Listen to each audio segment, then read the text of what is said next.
Bienvenidas, bienvenidos a este nuevo webinar por talento, en donde tenemos el lujo de contar con Juan Antonio Esteban, director de Recursos Humanos de ALSA, escritor, conferenciante, profesor y un erudito en todas estas cuestiones de gestión del talento, que seguro que nos va a deleitar pues, con unas interesantísimas reflexiones sobre cuáles son las nuevas claves para fidelizar a los empleados.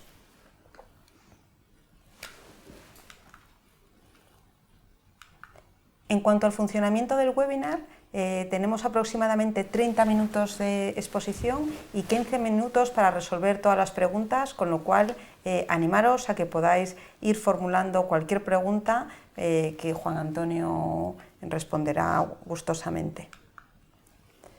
En primer lugar, voy a hacer una breve presentación sobre qué es Fundación 11 Inserta. Yo soy Mar Medeiros, directora de Área de Empresas, Alianzas Estratégicas y RSCD de Inserta. Desde Fundación 11 Inserta somos un poco este puente que une a las personas con discapacidad que buscamos un empleo, con las empresas que, como Juan Antonio, como ALSA, lo que buscan es talento. Gracias a este puente, gracias a este servicio que es gratuito, no tiene ningún coste para personas con discapacidad y para las empresas, porque está cofinanciado por un programa operativo del Fondo Social Europeo, tenemos la gran fortuna de que solamente con cifras del año 2018, más de 9.000 personas con algún tipo de discapacidad han encontrado un empleo, pues gracias al talento de todas estas personas y gracias al compromiso de empresas como ALSA y de personas que están dentro de esas empresas como Juan Antonio. Por eso es tan importante la temática de este webinar de hoy, para poder saber cuáles son estas claves para poder fidelizar a los trabajadores, a los empleados y para poder convertir este desafío en una gran oportunidad de captación de talento al servicio de las empresas.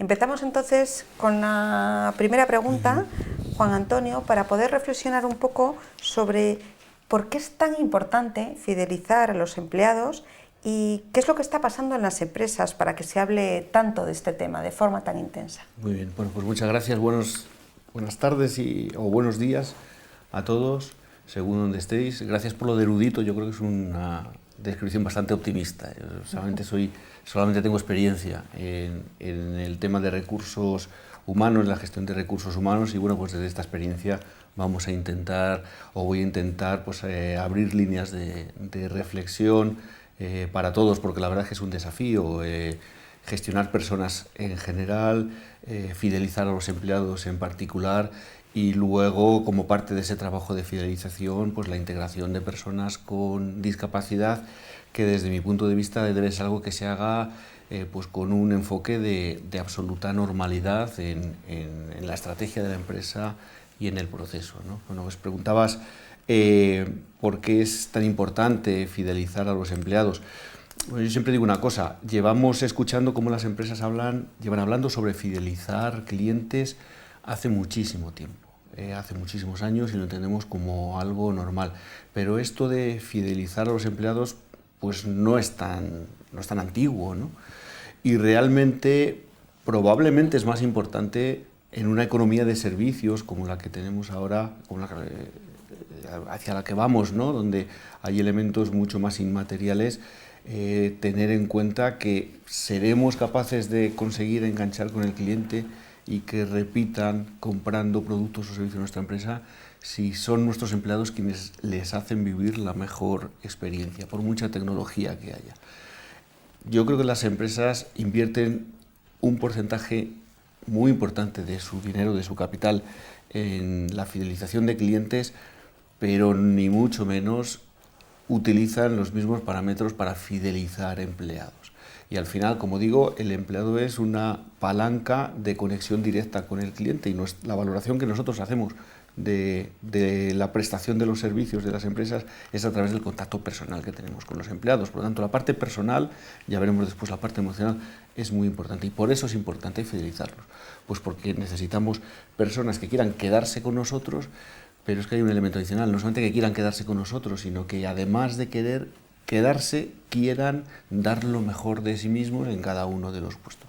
Puestos que, por cierto, cada vez hay más indefinición. Es muy difícil pronosticar que tú como empresa vas a estar haciendo lo mismo dentro de 6 meses, un año, igual los empleados. Entonces, bueno, pues yo quería abrir esta reflexión pues, bajo esa pregunta, ¿no? ¿Por qué es tan importante? ¿Qué es lo que define el entorno como para que sacar el concepto de fidelización de empleados prime desde mi punto de vista casi sobre el de clientes, aunque no hay que desdeñarlo? Pues por varias razones que nos estamos encontrando los que gestionamos recursos humanos en la empresa y en general todos los managers. Están ahí en la presentación, ¿no? En primer lugar, estamos viviendo una época en la que pueden llegar a convivir hasta 4 generaciones distintas en una empresa. Y son generaciones que los que estudian la sociodemografía pueden identificar motivaciones, expectativas y valores completamente distintos. Y eso hace que gestionar personas sea mucho más difícil. Luego estamos viendo también que precisamente por eso emergen nuevos valores que son radicalmente distintos, ni mejores ni peores que los que había antes. La conciliación, el compromiso social de la empresa, son argumentos que están en primera línea en la cabeza de nuestros empleados y a los que tenemos que atender. Después, las empresas están cambiando de manera estructural, porque tienen que reducir costes y porque tienen que ser más ágiles, tienen que ser mucho más planas, hay menos jerarquías. Por lo tanto, eso implica que nuestros empleados tienen que estar empoderados para que puedan tomar decisiones.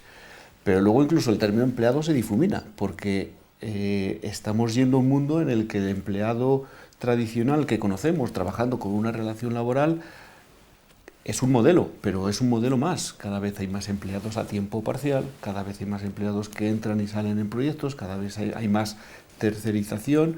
Bueno, ¿debe una empresa preocuparse por un grupo de personas, de colaboradores que no tienen una relación laboral ordinaria, pero que sin embargo les aportan, se espera de ellos que les aporten valor con sus puestos de trabajo, con sus funciones? Razonablemente sí, y eso también hay que tenerlo en cuenta. Luego, relacionado con todo lo anterior, es cómo han cambiado los términos del contrato psicológico que establecemos como trabajadores con nuestra empresa. Porque antes ese intercambio era la seguridad a través de la fidelidad. Yo te puedo asegurar una carrera profesional tradicional, estable y predecible, pero tú has de ser fiel. Y ahora eso no se puede garantizar. Y estamos yendo a un intercambio en el que la seguridad se ha transmutado en flexibilidad y la fidelidad, lo que le pide la empresa es que sea empleable y lo que le puede aportar es que sea empleable. Y eso cambia sustancialmente la manera en la que hacemos las cosas. Como consecuencia, la manera en la que desde las empresas, no recursos humanos solo, sino las empresas, nos relacionamos con los empleados es de manera mucho más individualizada. Curiosamente, lo que los departamentos de marketing están haciendo con sus clientes, y por eso hay mucho que aprender en la disciplina del marketing para poder conseguir esta fidelización. Y también, de manera muy importante, lo que llamamos intangibles, que luego me gustaría hablar de ellos, porque son esos elementos que no son fáciles de concretar, pero que tienen mucha importancia en la mente de los trabajadores y en las atribuciones que hacen la empresa. Al final, como digo, pues fidelizar es fundamental, porque cada vez nuestro entorno es menos predecible y lo que esto normalmente suele generar una cierta ansiedad, unos ciertos miedos, y nosotros tenemos que conseguir que nuestros empleados se sientan confiables y que quieran estar con nosotros para que den lo mejor de sí mismos. Interesantísimas las reflexiones. Ha salido ya la diversidad generacional, la diversidad de valores, y interesantísima también esa reflexión, ese binomio entre trabajadores y clientes, cómo entender y atender las necesidades de clientes desde una plantilla diversa, desde unos empleados, desde unos trabajadores que sin lugar a dudas están preparados para tener ese nuevo contrato social, para poder entender y atender bien esas necesidades, ¿no?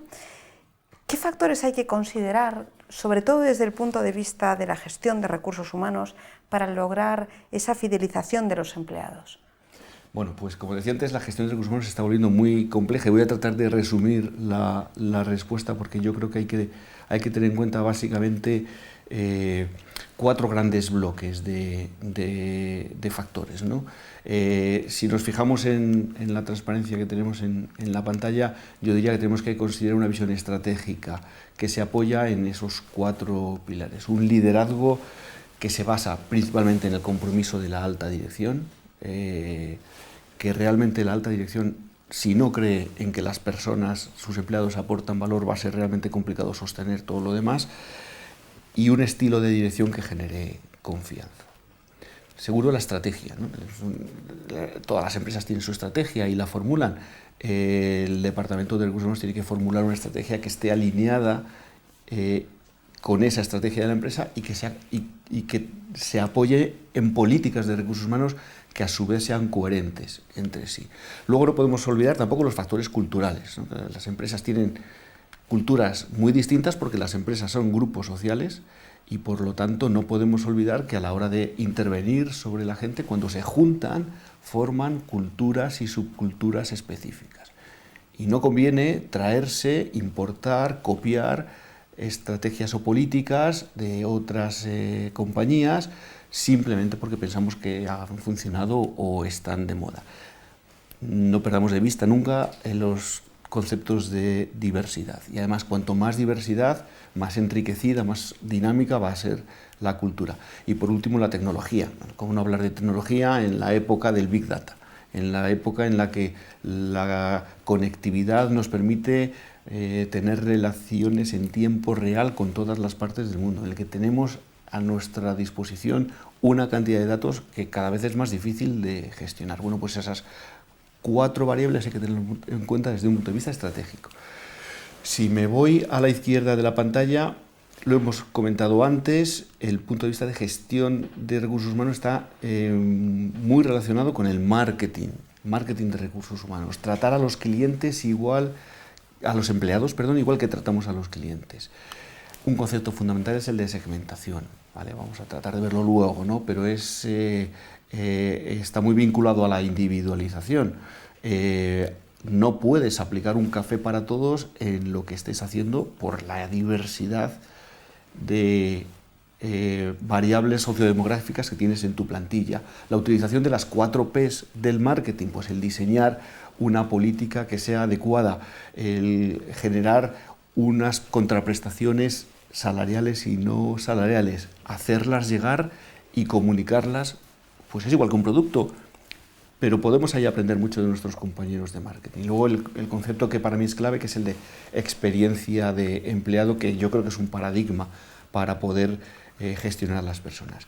En la parte de la derecha, la gestión del ciclo de vida, ¿no? El atraer, desarrollar y comprometer a los empleados, pero como variables que se alimentan, que se retroalimentan a sí misma, pues también es importante. Aquí es donde encajan las políticas tradicionales de selección, pero selección ya no es selección, es tener muchos tentáculos en el mercado de trabajo, en lanzar unos mensajes muy consistentes, más que atractivos, en diferenciarte, el desarrollo, la formación, pues con todo lo que implica la formación, mantener pegado a un empleado a una pantalla durante 2 horas o a un curso de formación presencial durante 8, pues cada vez es más difícil, ¿no? Porque vivimos un mundo de redes sociales en el que estamos enganchados al teléfono y entonces realmente los procesos de atención son muy complicados de mantener y hay que redefinirlo también, el desarrollo y la generación y cumplimiento de expectativas de crecimiento profesional. Bueno, todo esto es un ciclo que hay que tener en cuenta. Y por último, al final trabajamos en una empresa y tenemos un componente social a tener en cuenta, pero también tenemos que pensar en términos de KPIs y de resultados. La empresa tiene que ser productiva y rentable, los empleados individualmente y en grupo tienen que ser rentables y tenemos que obtener también de ellos unos resultados muy concretos de innovación y de creatividad para poder aportar este valor, ¿no? Entonces esas 4 claves que tenemos ahí, ¿no? La visión estratégica, el marketing de recursos humanos, la gestión del ciclo de vida y los resultados, es como tenemos que construir una gestión pues, más avanzada de recursos humanos pensando en el empleado y en su fidelización. casi nada. Poca cosa. Complejo. Pero en todo este contexto, ¿qué es lo que más fideliza a los empleados? ¿Hay alguna cuestión, algún elemento que creas que destaque sobre los demás? Bueno, esto es una pregunta en la que podríamos hacer una encuesta a todos los profesionales y todos los empleados y encontraríamos listas larguísimas, ¿no?, de qué es lo que hay que tener en cuenta. Bueno, es difícil resumir.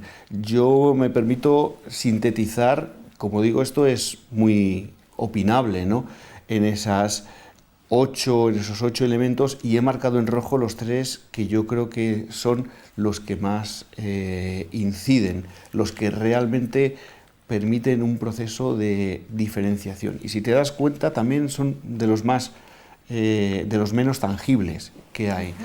El liderazgo es probablemente el más complicado, porque implica generar unas relaciones de confianza basadas en la transparencia, en que haya relaciones intensas y honestas que faciliten el feedback y el desarrollo.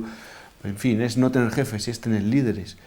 Y hemos oído todos la frase de las personas no se van de las empresas, se van de sus jefes, y eso es una gran verdad. Eso, bueno, pues encontrar una empresa en la que los responsables de personas, los que tienen responsabilidades sobre cuentas de resultados, sobre productos o áreas de negocio y además sobre personas, sean referentes, pues es muy complicado y es una tarea de mucho esfuerzo y que corresponde a toda la organización.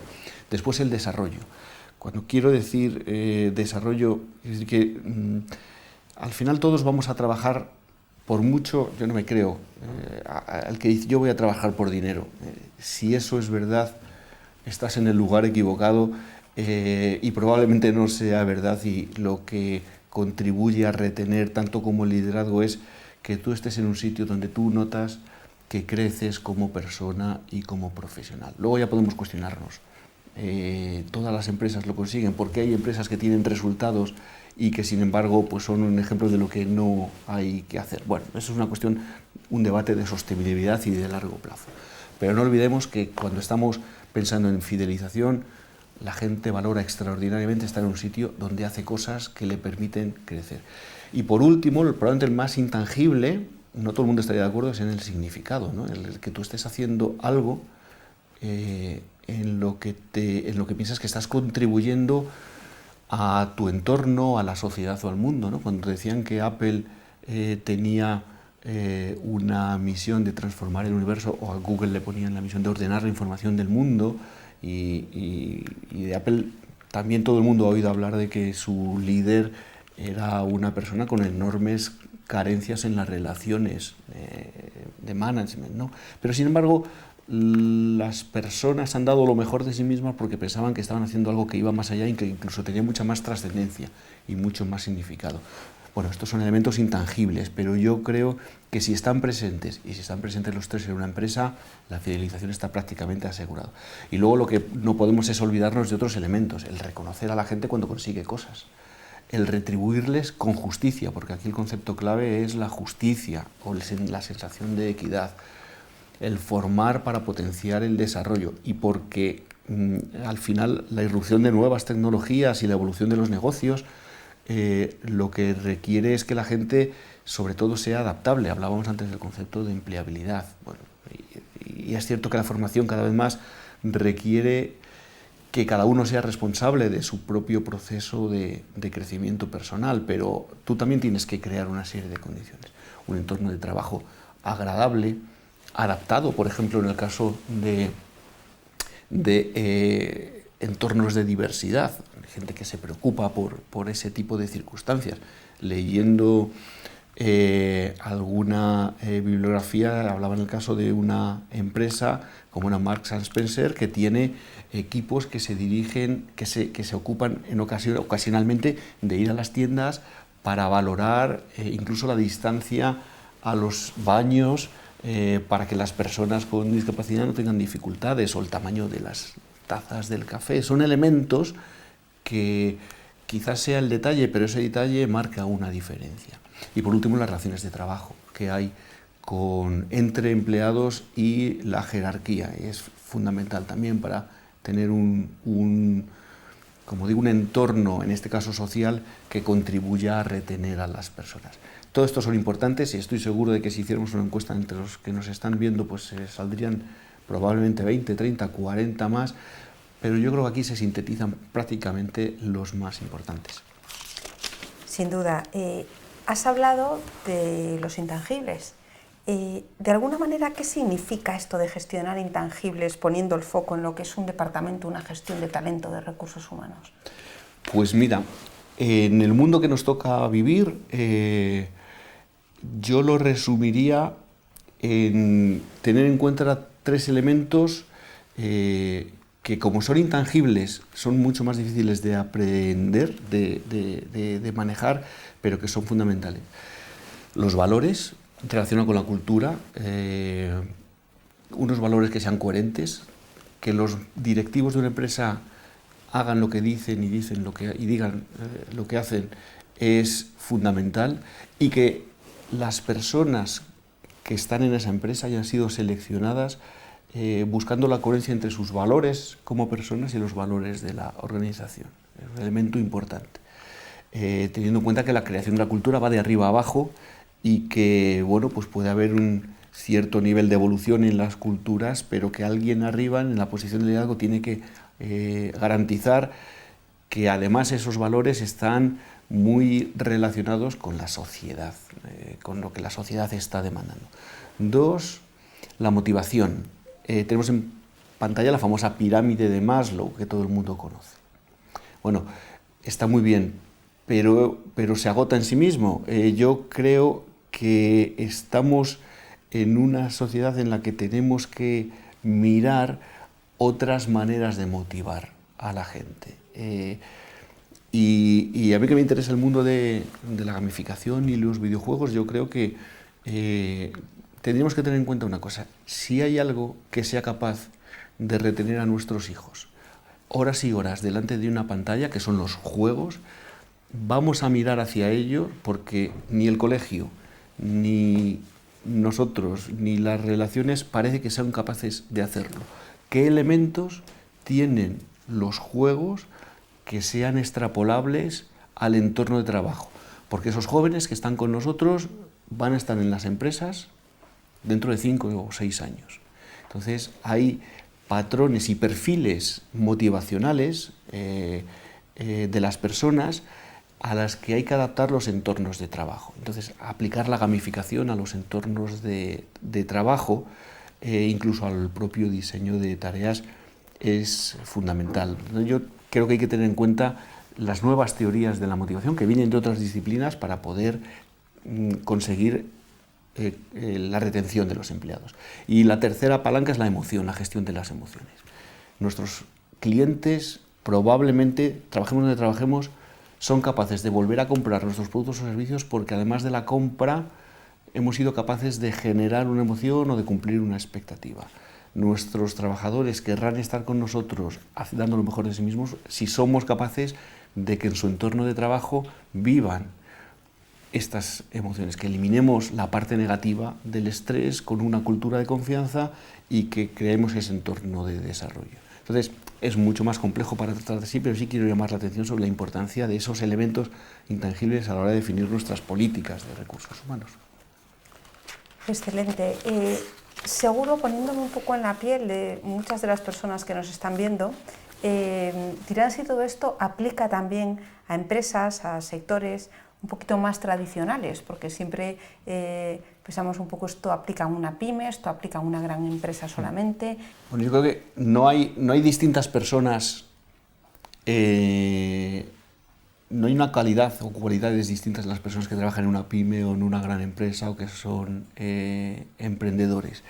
Y probablemente las palancas que hacen que una empresa de un sector tradicional triunfe y se mantenga en el largo plazo sean muy similares a las de una empresa del sector de tecnología o del sector servicios, con sus peculiaridades, pero hay que tener en cuenta que esas demandas de crecimiento, de experiencia y de variedad en las carreras profesionales y en la variabilidad del negocio requiere una manera distinta de gestionar y de diseñar los puestos de trabajo y las estructuras.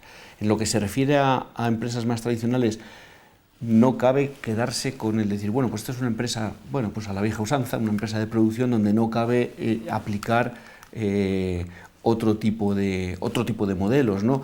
Yo he traído a la pantalla el texto de un autor que es muy difícil de pronunciar, Csikszentmihalyi, que al final, si todos metemos en Google el libro o el título Fluir, nos explica cómo cualquier actividad puede diseñarse de tal manera que permita una sensación de fluidez en el sentido de concentración, de mantenimiento de la atención. Y se nos dice, si eres capaz de diseñar un videojuego, una actividad, pone muchos ejemplos, ¿no? Enfermería, los pilotos, un cirujano que hace una y otra vez las mismas operaciones, lo que distingue a las personas y los puestos que han logrado retener y enriquecer ese puesto de trabajo es porque o bien la empresa o bien la propia persona es capaz de introducir en ese puesto de trabajo una serie de variables muy concretas. La variedad, la dificultad creciente, las recompensas contingentes, el reconocimiento de que son tareas monótonas, pero tratando de, como digo, de buscar una mayor complejidad, abriendo el abanico de tareas o de responsabilidades y que tengas un feedback inmediato de lo que estás haciendo. Dándose esas variables, y parece complejo, hay que pensarlo, pero al final se puede hacer, se puede influir sobre cualquier empresa o sobre cualquier sector. Después tenemos otro grupo de empresas también, que es el grupo de esas empresas emergentes, la economía colaborativa, los sectores low cost, en el que hay mucho debate sobre, bueno, pues la dinámica social de esas empresas, donde, bueno, pues podemos estar hablando de dedicaciones importantes, de salarios no tan elevados porque se trabaja a demanda. Hay mucho debate social, pero desde el punto de vista de cómo muchas empresas, sobre todo las más punteras, están diseñando su trabajo, están trayendo muchos de estos elementos. Por lo tanto, esto de la fidelización hay que tenerlo en cuenta. Como digo, estos elementos de cierta complejidad para mí son fundamentales. Sin duda. Muchas empresas están apostando por el employer branding para fidelizar un poco a sus empleados. ¿Qué quiere decir todo esto? Bueno, pues voy a contar rápidamente una anécdota sobre esto del employer branding y esos emoticonos que veis ahí. Yo no sé si todo el mundo sabe que este emoticono fue diseñado por un diseñador americano en los años 60, ¿no? Se llamaba Harry Roosevelt. Le dijeron, oye, vamos a fusionar dos empresas en Massachusetts, dos empresas del sector seguros, y bueno, pues créanos una marca, créanos un manual de trabajo. Y dicen que en 10 minutos diseñó ese icono, le pagaron $45 por esos 10 minutos de trabajo, y la empresa nueva lo utilizó en todos sus manuales, en toda su cartelería, en todo su sistema de comunicación, con la indicación, casi la orden, de que los empleados tenían que hablar a los clientes y hablarse entre sí con una sonrisa. Y lo que él quería era recordar que tenían que hablar con una sonrisa. Bueno, esto es precisamente el riesgo de utilizar el employer branding como moda y no como una estrategia, porque al final el employer branding es una estrategia que está muy relacionada con la diferenciación, en este caso de la manera en la que la empresa se relaciona con el empleado, para conseguir que si sonríe a su cliente o sonríe a su compañero, lo haga porque quiere sonreír, no porque se lo ordenan. Entonces se trata de crear una realidad basada en unas políticas que tratan de optimizar la experiencia del trabajador y eso transmitirlo hacia adentro y hacia afuera. Si eres coherente con ese modelo, razonablemente la gente querrá trabajar contigo y los que están trabajando contigo querrán quedarse. Sin volver a utilizar el anglicismo, lo voy a traducir. Se está hablando también mucho de la experiencia de empleado ¿En qué consiste exactamente y cómo podemos aplicarlo? Pues voy a ir muy rápido. Yo decía antes que es el paradigma para mí del futuro, ¿no? Al final, la gestión de la experiencia del empleado es la utilización de una herramienta que integra todas las políticas del empleado, pero que se basa en preguntar constantemente, segmentar a nuestra plantilla, segmentar también las políticas en momentos que sean importantes, y las preguntas, que como digo tienen que ser continuas, tienen que suponer una valoración del cumplimiento de la expectativa, de hasta qué punto se está cumpliendo la expectativa del empleado en cada uno de esos momentos.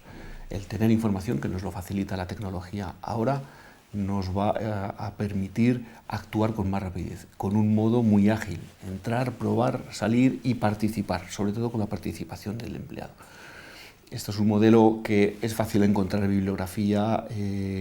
Yo lo que quiero llamar la atención es que al final lo que nos estamos trayendo es un concepto que funciona, que es la experiencia del cliente basada en la emoción que le genera la relación con la empresa a la gestión con nuestros empleados. Qué interesante, Juan Antonio. Nos quedaríamos toda la tarde preguntándote, pero tenemos que ir finalizando. Pero no me resisto a preguntarte qué papel juega la RSC y la incorporación de talento con discapacidad en todo este contexto de fidelización de empleados. Bueno, pues a mí me parece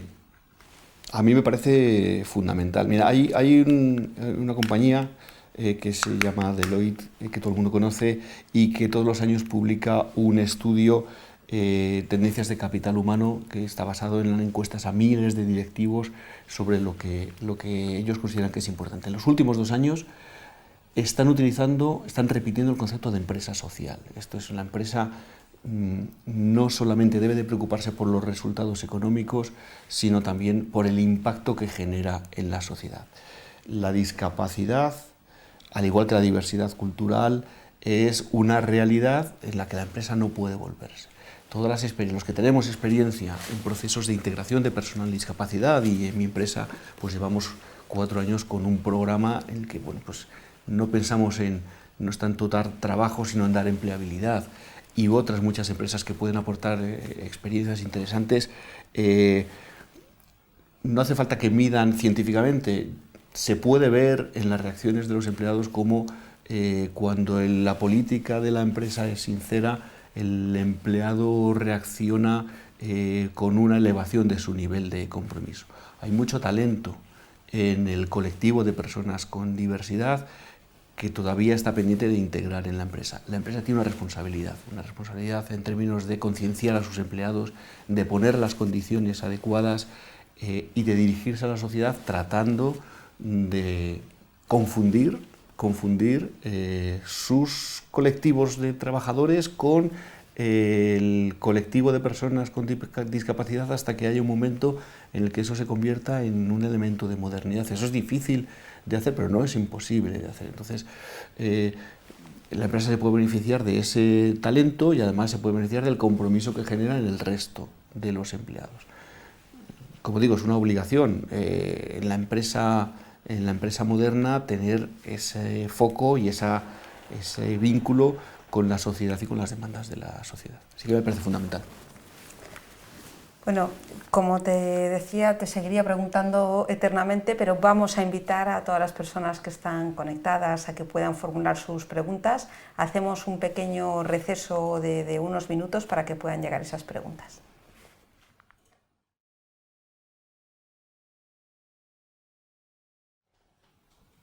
Bueno, pues estamos aquí de nuevo y tenemos ya preguntas que vamos a empezar a intentar atender. Tenemos una persona que pregunta a Juan Antonio que en base a qué parámetros segmentamos la plantilla, individual, por departamentos, por nivel cultural. Pues todas son correctas. Todas son correctas. Podemos elegir cualquier nivel de segmentación en función de las características de nuestra empresa y de lo que estemos buscando. Probablemente en una secuencia de segmentación tengamos que ir de grupos más generales hasta grupos más específicos. Segmentaciones habituales pues suelen ser por áreas funcionales o por departamentos, niveles jerárquicos, y luego ya elementos más demográficos, en cuanto a niveles de edad, formación, cualquiera que se nos pueda ocurrir es válido en función del proyecto que tengamos entre manos, pero en general hay que ir de lo general a lo específico. Tenemos otra pregunta. Todos sabemos que hay distintos niveles de compromiso en la gestión de los recursos humanos. ¿Qué hace falta para que una empresa apueste de verdad por la fidelización de los empleados? Bueno, si lo que me preguntáis es que elija entre todas las opciones la más importante, yo aquí lo tengo muy claro.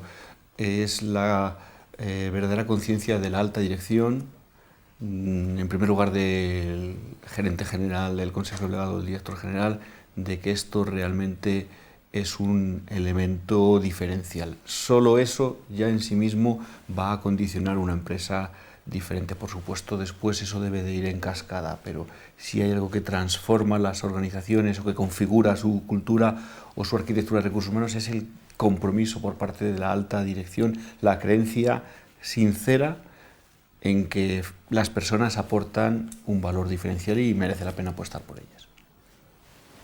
Y tenemos una última pregunta. ¿Cómo crees que se integra la RSC en las empresas? Me gustaría formarme en ARSC. ¿Alguna recomendación? Bueno, pues muy rápido porque vamos muy justos de tiempo. El proceso de integración también debe de ser desde arriba. Debe de formar parte de la estrategia como una línea estratégica más. Las personas que se dedican a RSC deben estar lo más arriba posible en el organigrama y después hay que hacer un trabajo de implicación y de participación de toda la plantilla. Yo creo que, de todas maneras, como digo, el camino es el mismo, es de arriba hacia abajo y con transparencia y sinceridad. Bueno, pues tenemos que dar por finalizado ya este webinar por talento. Muchísimas gracias, de verdad, muchísimas gracias, Juan Antonio. Ha sido muy interesante. He tomado un montón de notas y nos vamos con un montón de ideas para poder aplicar en este nuevo curso profesional. Y de alguna manera le queremos pedir también, por favor, a todas las personas que nos están siguiendo, a todas las personas con discapacidad, a todos los empleadores, que no se olviden de que ese talento con discapacidad, como bien decía Juan Antonio, le puede aportar esa fidelización, ese compromiso, ese entender y atender mejor esas necesidades de clientes diversos que redundan en la rentabilidad, en la competitividad de la compañía y que desde Inserta Empleo, desde Fundación 11, estamos aquí para ayudar al talento con discapacidad, a las personas con discapacidad y a las empresas que buscan ese talento también. No quería despedirme sin seguir agradeciendo muy efusivamente a Juan Antonio. He leído por ahí que una de tus profesiones frustradas era ser piloto, pero eres un piloto de talento, de ese talento que puede llevar a las organizaciones a la excelencia. O sea que de verdad, enhorabuena y gracias. Muchas gracias. Y les emplazamos al próximo webinar por talento.